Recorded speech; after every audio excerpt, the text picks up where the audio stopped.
ici Roxane et Cheyenne. On te souhaite la bienvenue sur Tarologie, le podcast qui démystifie l'art du tarot.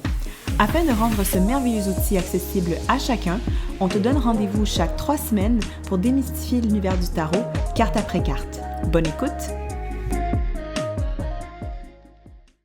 Hello Marox! Allô ma chérie! Comment ça va? Ça va très très bien, merci. Et toi? Ça va aussi.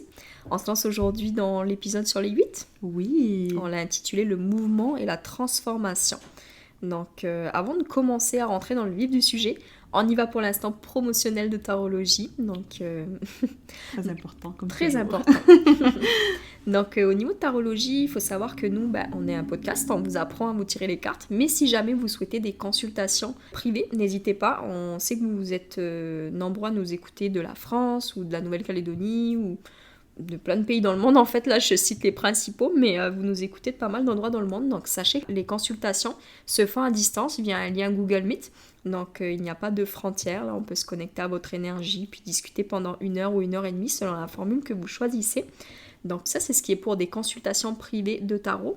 Et si enfin vous êtes sur Montréal ou la rive sud de Montréal et que vous souhaitez animer des événements, ça peut être des parties d'entreprise, ça peut être des enterrements de vie de jeune fille, des anniversaires. D'ailleurs, on a fait l'anniversaire de Lucie Réhomme il n'y a pas longtemps. C'était génial, c'était vraiment une belle soirée, on a bien connecté avec ses invités et tout, c'était génial vraiment, on a adoré l'expérience. Tellement gentille Lucie. Oui, vraiment gentille Lucie. Donc si jamais vous souhaitez qu'on anime vos événements, n'hésitez pas, ça va nous faire plaisir, écrivez-nous via le lien qui est juste en dessous du podcast, dans le descriptif, puis comme ça vous allez avoir accès à toutes nos formules pour pouvoir en savoir un petit peu plus ou nous contacter directement.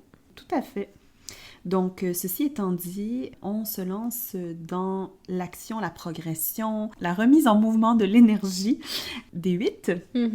Donc, comme on l'a vu, les 7 nous parlent de faire un choix, de remettre en question, et puis ensuite, quand on arrive au 8, là, c'est rapide, c'est concret, c'est parfois intense. On sort de la réflexion, de l'analyse, et on est vraiment dans l'action, l'avancement, la transformation, en fait. Donc, sans surprise, l'arcane majeur qui est associé au 8, c'est l'arcane majeur numéro 8, soit la force, si vous utilisez le tarot Rider-Waite.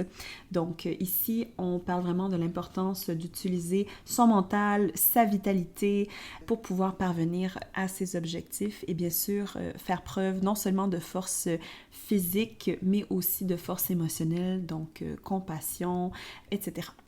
Absolument, quelle belle entrée en matière. D'ailleurs, le 8, comme tu le disais, c'est de l'énergie qui est en circulation. C'est une étape où les décisions prises commencent à se concrétiser, où le mouvement il devient inévitable et où l'énergie elle circule de nouveau, contrairement au 7 où c'était un petit peu bloqué ou sous tension. Le 8, il va nous parler d'action, il va nous parler de mouvement, il va nous parler de progression, de transformation, mais aussi de libération. Oui, parce que justement, quand certains 8 sortent, on peut apercevoir, comme on le verra plus tard en décrivant l'illustration de chacune des cartes, on peut sentir que l'énergie, des fois, elle est contrainte. Et le message du 8, c'est de retrouver la force nécessaire pour pouvoir la fluidifier à nouveau. Tout à fait.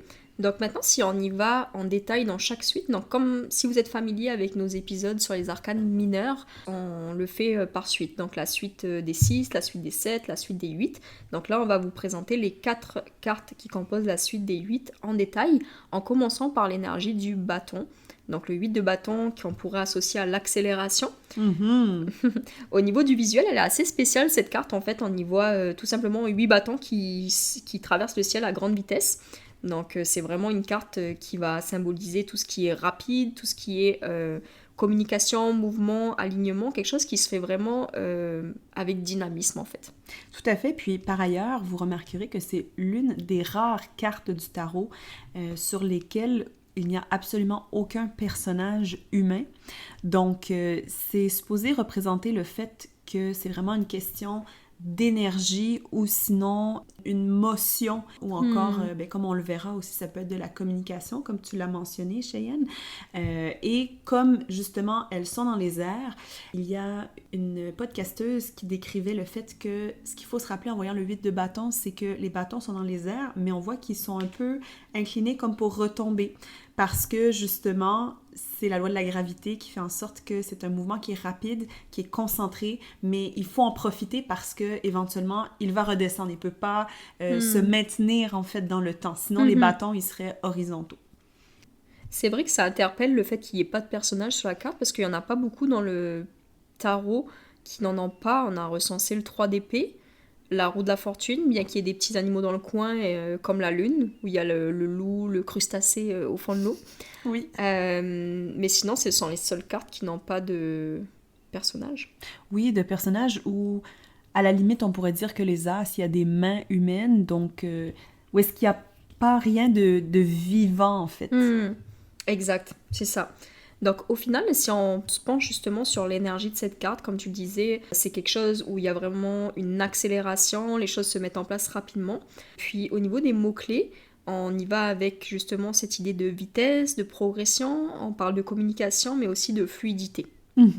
Puis pour refaire un parallèle avec la carte de la force, ça nous parle d'une concentration de l'énergie dans une direction précise. Donc, je pense aussi qu'on peut rajouter la pureté d'une énergie qui est concentrée sur un objectif en particulier. Ouais. Exact, parce qu'on n'oublie pas on se réfère à la suite. Donc, la suite des bâtons, c'est tout ce qui est passion. Oui. Donc, forcément, on est très focalisé sur ce qu'on veut.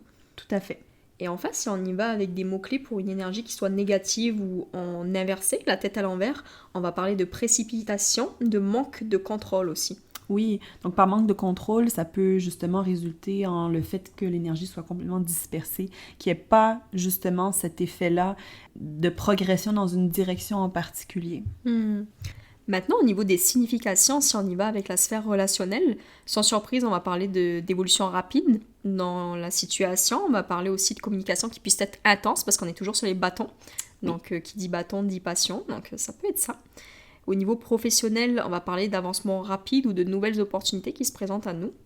Et enfin, d'un point de vue financier, sans surprise aussi, on va parler de flux d'argent, comme le flux des bâtons qui circulent, et de mouvements financiers qui soient assez rapides. Tout à fait. Si je peux rajouter aussi une signification possible qui pourrait entrer dans l'une de ces trois sphères, souvent le 8 de bâton va aussi être associé au mouvement en termes de déplacement pour le voyage ou de déplacement justement outre-mer, puisqu'on a quand même une rivière qui apparaît sur la carte. Donc, c'est une des cartes de voyage du tarot. Génial. Maintenant, si on y va avec l'aspect développement personnel, les questions qu'on peut se poser lorsqu'on croise le 8 de bâton, ça serait « Quel secteur de ma vie bouge actuellement à une vélocité surprenante ? Quelles coïncidences ont facilité le développement de la situation ? Si la situation est stagnante, quelle décision doit être prise pour enclencher le mouvement ?» Donc ça, ce sont des questions qui sont proposées dans le livre de Vanessa D.L., L'art du tarot, pour la citer. Parfait. Et puis, finalement, pour le volet astro. Alors, comme on l'a vu, les cartes 5, 6, 7 correspondaient aux signes fixes du zodiaque. Alors, sans surprise, avec le 8, 9 et 10, on tombe dans les signes mutables.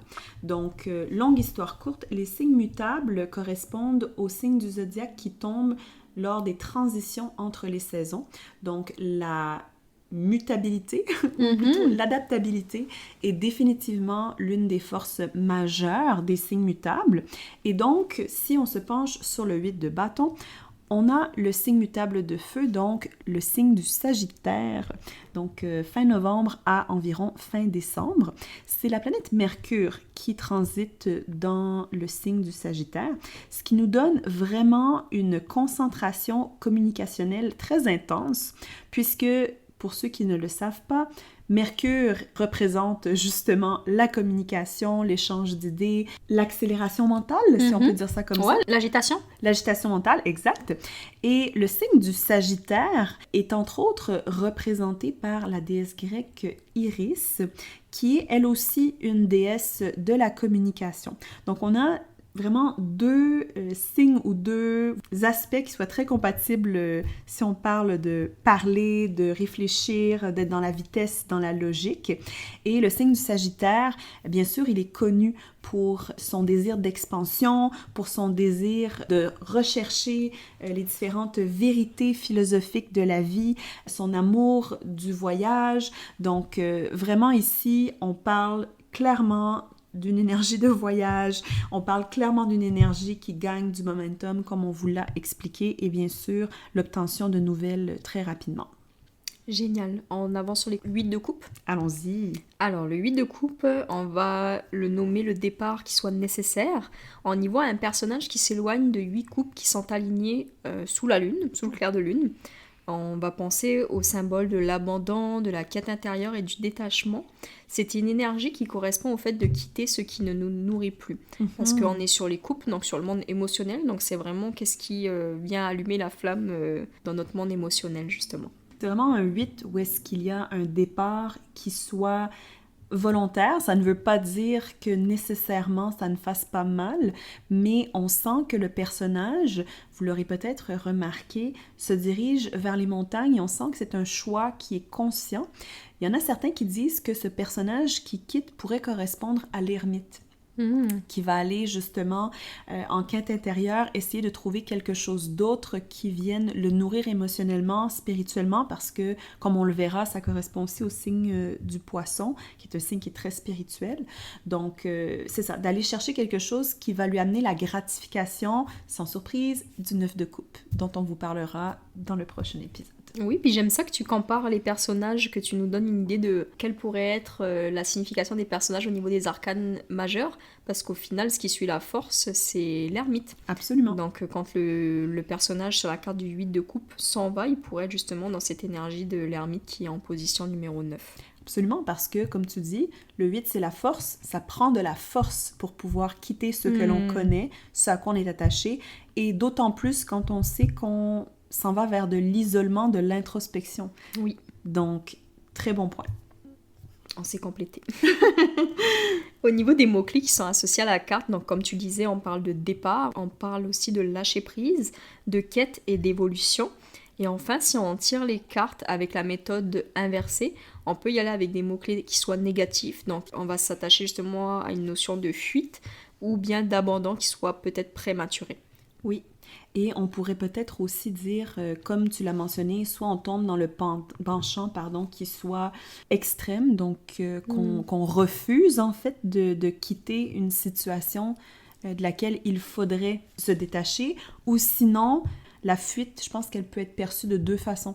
Soit on s'enfuit de quelque chose émotionnellement pour ne plus y revenir, ou sinon on s'attache, on s'accroche tellement à cette chose que l'on est en fuite vis-à-vis du fait qu'il faudrait qu'on s'en détache émotionnellement. Excellent.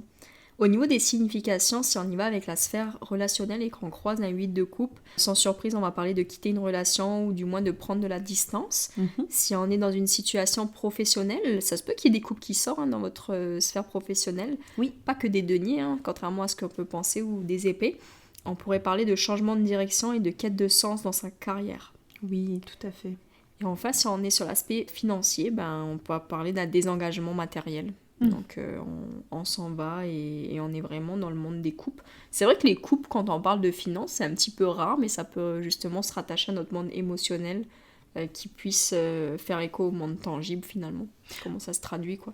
Tout à fait, absolument. Par exemple, ça pourrait être le fait que vous ayez investi dans un projet qui, émotionnellement, après un certain temps, ne vous nourrit plus. Par exemple, si vous aviez décidé de construire votre propre maison et puis qu'éventuellement, vous vous apercevez que ce n'est plus quelque chose qui vous apporte la joie ou le réconfort nécessaire, bien possiblement que vous allez vous dire, en fait, soit je me détache émotionnellement, mais je finis le projet, ou sinon, non seulement je me détache émotionnellement, mais aussi je décide de clôturer matériellement ce qui s'est déjà manifesté. Ben oui, c'est ça.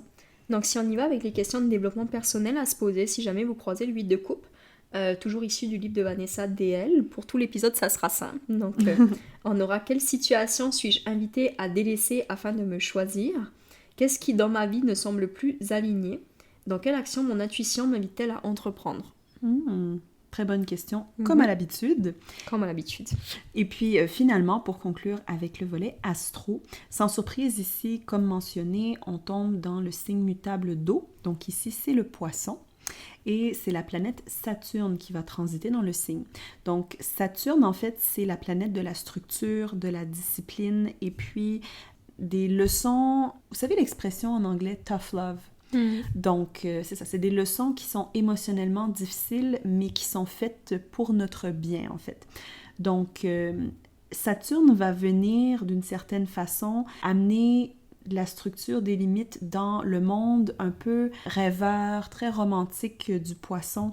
Et puis, ça va venir aider le poisson, justement, à faire un peu l'état des lieux de son monde émotionnel pour forcer un peu la personne à constater que parfois il y a certaines situations émotionnelles qui ne sont plus peut-être bénéfiques. Puis justement, Saturne va donner cette impulsion de discipline au poisson pour justement quitter la situation et puis chercher quelque chose qui soit non seulement plus émotionnellement nourrissant, mais aussi, comme on l'a mentionné, le poisson, c'est le dernier signe du zodiaque, donc il est très spirituel. Saturne va encourager le poisson à aller chercher un sens qui soit plus grand, plus large que peut-être ce dans quoi il s'était engagé précédemment. C'est super intéressant le parallèle avec l'astrologie, j'aime beaucoup. Donc maintenant, continuons sur le 8 d'épée. Cette carte, on l'a intitulée l'emprisonnement mental. Comme on peut le voir sur la carte, on voit une femme qui est entourée d'épées. Elle a les yeux bandés et elle semble prisonnière justement de son mental. Tu m'as expliqué quelque chose quand on était en train de préparer l'épisode. Est-ce que tu veux bien le réexpliquer pour dissocier un petit peu l'énergie qu'on pourrait retrouver qui est similaire dans le 2 d'épée? Ça serait quoi la différence quand on croise un 2 d'épée versus un 8 d'épée? Oui, alors en fait, il y a différents éléments à prendre en compte. Premièrement, vous remarquerez que quand vous observez les deux cartes, c'est sûr que les personnages ont tous les deux les yeux bandés. Donc, dans les deux cartes, il y a cette, cette allusion au fait qu'on a de la difficulté à voir la réalité avec toute la lucidité nécessaire, notamment au vu du fait que notre mental est trop chargé. Et dans les deux cartes, on a également des cours d'eau qui sont importants. Donc, dans le 2 d'épée, il y a une espèce de lac qui est derrière la femme qui est assise, qui représente dans le fond tout son monde émotionnel. Et dans le 8 d'épée, on voit qu'au pied de la femme ou de l'homme, son pied touche à l'eau. Donc, c'est comme si l'eau allait, entre guillemets, la guider pour sortir des 8 épées qui sont derrière elle, qu'elle n'arrive pas à voir, mais qu'elle sent. La grande différence, c'est vraiment, premièrement, le fait que dans le 2 d'épée, le personnage semble vraiment contraint à choisir entre deux chemins mentaux, entre deux options. Et cette personne-là se dit que peu importe ce qui se passe, en fait, elle va possiblement devoir sacrifier une réalité qui puisse être tout aussi vraie ou un chemin qui soit tout aussi valide. Dans le 8 d'épée, là, on est vraiment dans une position où est-ce que le personnage se sent complètement prisonnier. Donc, il ne sait pas, comme il ne peut pas voir, il sent les épées derrière lui et il anticipe dans ce cas-là qu'il y en aura devant également. Donc, qu'il sera dans une cage et qu'il ne pourra pas sortir. Et on peut voir aussi à l'arrière qu'il y a une petite maison. Donc, c'est comme si cette maison-là représentait aussi toutes les opinions ou les idées externes qui pourraient être rajoutées à celles qu'il a lui-même et qui viennent justement créer cette impression-là de prison mentale. Donc, dans les deux cas, il y a définitivement un scénario de délibération qui est en train de se passer, mais dans le premier cas, le personnage du 2 d'épée sent qu'il y a une seule option et il ne sait pas laquelle prendre, alors que dans le 8 d'épée, il sent qu'il y a en fait tellement d'options. Dans les deux cas, il y a cette notion-là, bien sûr, de paralysie. Oui. Dans les deux cas, sauf que on sent dans le 8 qu'il y a quand même beaucoup plus, entre guillemets, d'options qui se sont rajoutées entre-temps. C'est ça, parce que le 2, en fait, tu l'expliques très bien, le 2, c'est la dualité. Oui. Donc, il y a deux options, versus le 8, il y a plusieurs options qui ne sont pas que internes, mais qui peuvent venir de l'externe. Exactement. Donc, ce serait ça la grande différence, en fait, entre les deux cartes, mais c'est sûr que ça parle de brouillard mental dans les deux cas. Au niveau des symboles, donc sans surprise, on parle de blocage, de limitation, de croyance, puis d'enfermement. Puis si on y va avec des mots-clés, justement, il va y avoir donc la limitation, la confusion et aussi une sensation de peur. Et si on y va avec les mots-clés inversés, donc la carte avec la méthode de tirer à l'envers, on a la victimisation et l'auto-sabotage. Donc ça, c'est des énergies un petit peu poussées dans leur penchant négatif plus. Exactement. Donc, on peut voir ici, c'est ça que on est encore dans cette même notion-là de mouvement. Oui. Que le personnage, il est à la recherche du mouvement, alors que dans le 2, le personnage il n'est pas à la recherche du mouvement, il est assis. Au contraire, il veut garder le statu quo. Alors que dans le 8, il veut sortir et il ne sait pas par où passer. Il se dit, il faut juste que je suive la rivière pour me sortir de là. Si on y va avec les significations. Oui. Signification dans la sphère relationnelle, pour commencer, on va parler forcément de ce sentiment de se sentir coincé ou peut-être la peur d'agir. Au niveau professionnel, on va avoir cette impression de stagnation, peut-être un manque de confiance dans la prise de décision. Et enfin, d'un point de vue financier, on va retrouver cette notion de justement d'avoir peur de prendre des décisions. C'est vraiment une énergie qui est très difficile à gérer parce que justement, c'est un peu, pour moi, la carte du syndrome de Stockholm. C'est-à-dire que tu as une énorme puissance d'action et tu dis, j'ai une de deux options. Soit j'essaie d'utiliser cette puissance d'action-là pour me remettre en mouvement, mais je ne suis pas certaine laquelle choisir. Ou soit j'utilise cette énorme action pour prendre sur moi, en fait. Cette énorme résilience pour me dire, je bouge pas, puis éventuellement, je vais trouver une façon de sortir. Mais il y a ce désir-là d'être en motion. Oui, absolument. Si maintenant on y va avec les questions de développement personnel à se poser lorsque vous croisez cette carte qui peut être quand même confrontante, ça peut être de se demander qu'est-ce qui me retient dans une mentalité de victime. Comment inconsciemment demeurons-nous prisonniers ou prisonnières des situations qui nous rendent mal à l'aise et quelle pensée peut être reformulée ou recadrée. C'est sûr que c'est une carte qui n'est pas agréable à croiser, contrairement à un 10 de denier ou...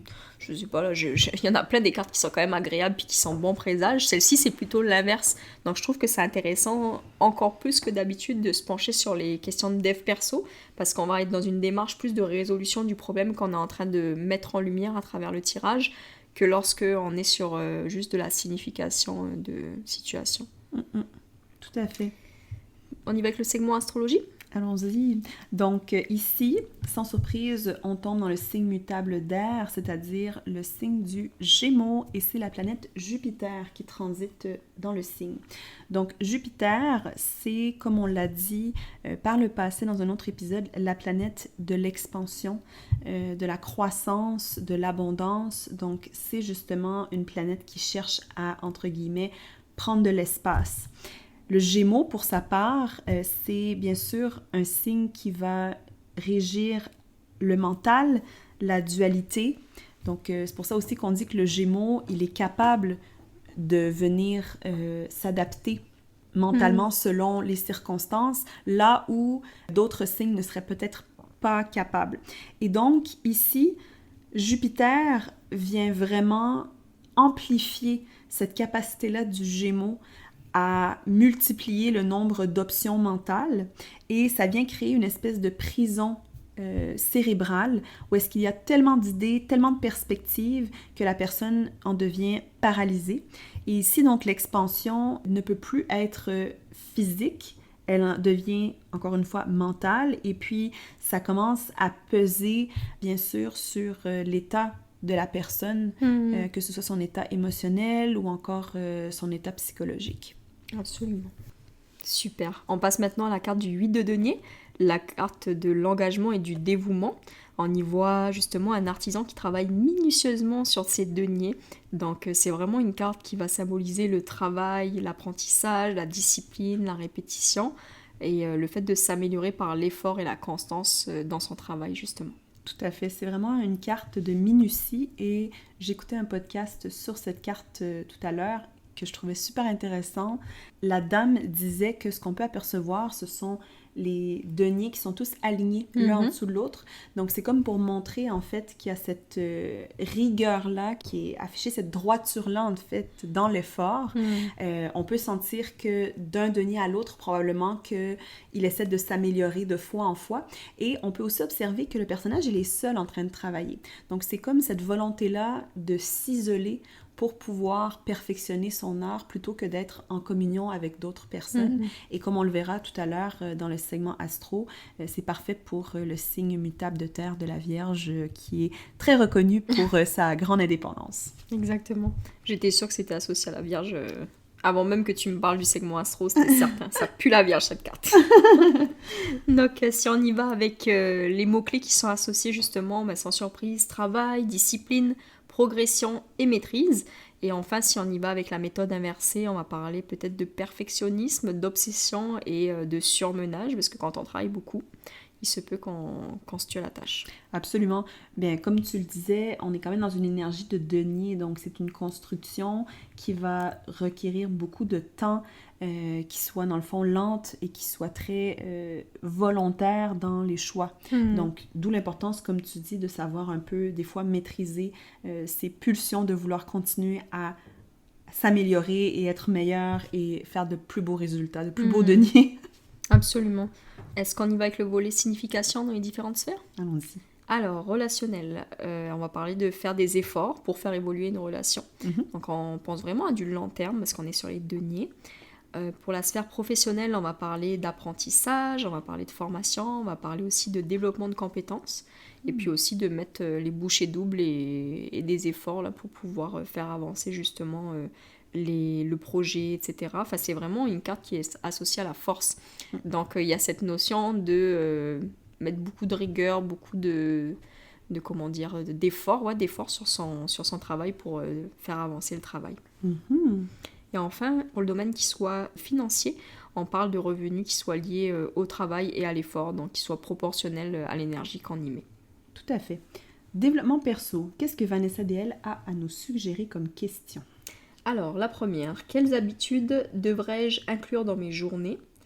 Quelles tâches devrais-je exécuter avec plus de présence et d'attention? Comment cultiver la qualité de ma présence au quotidien? Et que suis-je invitée à répéter afin de m'améliorer? Excellent. Comme d'habitude. Et enfin, volet astro, tu nous as un petit peu spoilé en nous donnant le signe qui était associé, mais je te laisse développer ça. Oui, alors exact, c'est le signe mutable de terre, donc le signe de la Vierge, que j'adore de tout mon cœur, notamment parce que tu es Vierge. Oui. C'est pour ça que je me suis permis de dire que ça puait la Vierge, parce que je sais que ça peut être mon travers aussi d'être dans cette focalisation du travail et puis de faire beaucoup, quitte à s'épuiser un petit peu. C'est comme on dit, on est toujours victime de notre plus grande qualité, donc effectivement la Vierge... C'est vraiment bien dit. C'est une de ses plus grandes qualités d'être méticuleuse, d'être très très attentionnée. Donc ici, sans surprise, en fait, c'est le soleil qui transite dans le signe de la Vierge. Donc, le soleil, c'est ce qui représente notre identité, notre vitalité. C'est là où est-ce que nous brillons le plus naturellement. Donc, dans votre charte astrologique, votre signe du soleil, voilà, ça représente là où vous avez naturellement de la facilité. Et donc, quand on a un soleil en Vierge, c'est sûr que ça vient illuminer le fait que la Vierge, naturellement, elle a un amour profond pour le processus. Donc, c'est un signe qui aime beaucoup, qui trouve en fait la joie dans le travail de dur labeur, dans la maîtrise. C'est aussi un signe qui va aller chercher la fierté de s'occuper des petites choses, puis vraiment qui a énormément d'humilité en fait, qui trouve que c'est très bien de prêter attention aux détails et puis d'en prendre soin pour pouvoir éventuellement obtenir le résultat final. Super. Si on y va avec un petit récapitulatif justement de ces 4 cartes qui représentent la suite des 8. Donc on commence par les bâtons, énergie de feu, avec l'accélération. On continue avec les coupes, avec l'énergie de l'eau, qui va nous parler de départ. Ensuite, on poursuit notre chemin avec les épées, énergie de l'air, qui nous parle de blocage mental. Et enfin, on termine sur les deniers, avec l'énergie de terre, et on parle de travail et d'engagement. Tout à fait. Donc, au final, les 8, ils nous montrent comment réussir à canaliser l'énergie pour qu'elle se transforme en action ou encore en résultat concret. Donc, c'est ça, c'est vraiment un passage à l'action, un changement qui devient inévitable. Mhm. Donc, si on se penche maintenant sur nos tirages fictifs, est-ce qu'il y aurait une question, Maché, que tu aimerais poser aux cartes aujourd'hui, en sélectionnant un de nos 8? Écoute, je te propose qu'on fasse quelque chose d'un petit peu différent d'habitude. OK. On y va avec une vraie question, OK. mais on met le 8 pour activer l'énergie. D'accord. Ok, donc on va y aller avec le 8 de bâton parce qu'on veut une énergie rapide. Mhm. Et en fait, en ce moment, je suis en train de vendre mon condo. Ou du moins, je vais bientôt le mettre en vente. Oui. Donc, je voudrais savoir quelle est l'action ou qu'est-ce qui va se passer de rapide dans ce processus au niveau de la vente du condo. D'accord. Donc, je mets le 8 de bâton, puis on va aller en chercher 3 autres pour voir qu'est-ce qui s'en vient pour moi. Donc, c'est un vrai tirage, hein, live finalement. Mhm. J'y mets un petit peu d'attention. Alors, première carte, j'ai la mort, OK.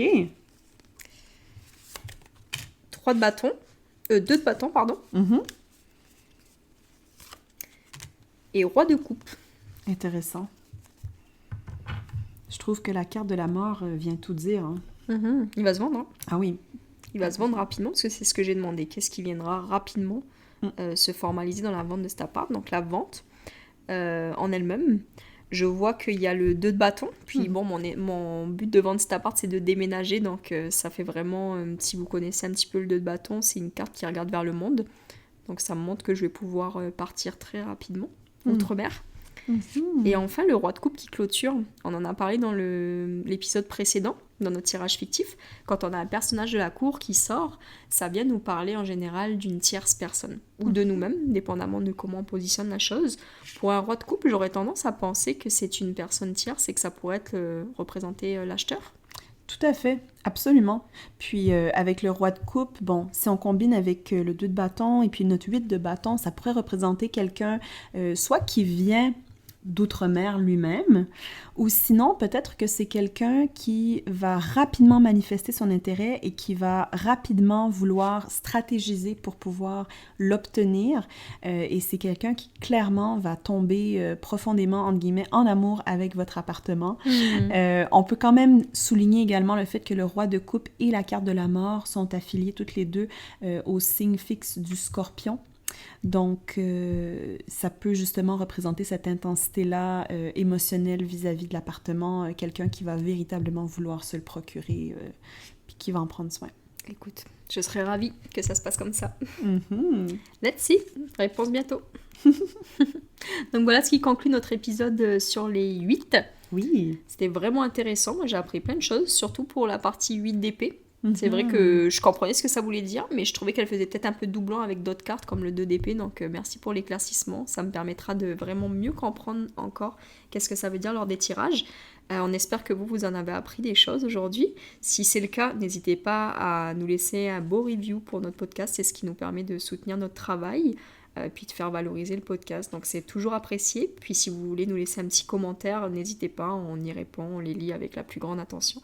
Absolument. On adore vous lire, donc merci beaucoup d'avance à tous ceux et celles qui nous ont laissé des commentaires et merci beaucoup si vous choisissez de nous laisser soit un petit like, des étoiles ou un commentaire, c'est super apprécié. Ben oui, puis surtout qu'à chaque fois je trouve que les gens sont tellement généreux dans les commentaires. Vraiment. C'est jamais juste j'aime bien votre podcast, c'est toujours des mots super gentils là, vous nous dites exactement comment ça vous aide, où vous en êtes dans votre pratique et tout. Nous c'est trop cool de savoir en fait qui écoute le podcast, quel est le profil des personnes qui l'écoutent justement. Est-ce que vous êtes novice? Est-ce que vous êtes confirmé puis vous cherchez des sources additionnelles?